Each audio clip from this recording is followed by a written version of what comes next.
ನಾನು ಇವಾಗ ನಮ್ಮ ತಂಗಿಗೆ ಒಂದು ಕ್ವಶನ್ ಕೇಳ್ತಾ ಇದ್ದೀನಿ. ಇವಾಗ ನನಗೆ ನಿನ್ಗೆ 100 ಬೆಟ್ಟು, ಓಕೆನಾ? ನಾನು ಕೇಳೋ ಕ್ವಶನ್ಗೆ ನೀನು ಆನ್ಸರ್ ಮಾಡಬೇಕು. ಇಲ್ಲ ಅಂತಂದ್ರೆ ನೀನ್ ಆನ್ಸರ್ ಮಾಡಿಲ್ಲ ಅಂದ್ರೆ ನಾನ್ ಗೆದ್ದಂಗೆ. ನೀನ್ ಏನಾರ ಆನ್ಸರ್ ಮಾಡಿದ್ರೆ ನಾನು ನಿನ್ಗೆ 100 ರೂಪೀಸ್ ಕೊಡ್ತೀನಿ. ಓಕೆ, ಡೀಲಾ? ಓಕೆ.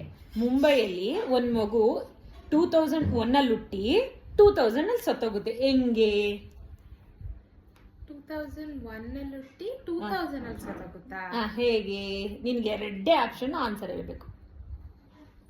2 ಸರಿ ಚಾನ್ಸ್ ಆಕ್ಚುಲ್ ಆಗಿ. ಇವಾಗ ಬಾರ್ನ್ ಫಸ್ಟ್ 2000 ಬರತ್ತಾನೆ, ಆಮೇಲೆ 2001 ಬರತ್ತಾನೆ. ಮತ್ತೆ ಅದೇ ಲಾಜಿಕ್ ಕ್ವಶನ್ ತಾನೇ. ಮಗು ಹುಟ್ಟೇ ಇರಲ್ಲ. ಹೆಂಗ್ ಹುಟ್ಟಿರಲ್ಲ? ನಾನು ಹುಟ್ಟಿಲ್ದೇನೆ ಯಾಕೆ ಹೇಳ್ತೀನಿ? ಅಂದ್ರೆ ಅದು ಬೇರೆ ಮಗು ಆಗಿರುತ್ತೆ. ಇಲ್ಲ, ಅದೇ ಮಗುನೇ. ಒಂದಾಗೋಯ್ತು, ಇನ್ನೊಂದೇ ಇರೋದು.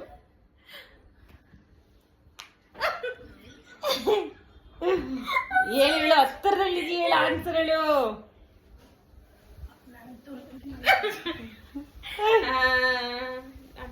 ಮಗು ಮಗು ಮಗು 2001 ಅಲ್ಲಿ ಹುಟ್ಟಿ 2000 ಅಲ್ಲಿ ಸತ್ತೋಗುತ್ತಾ?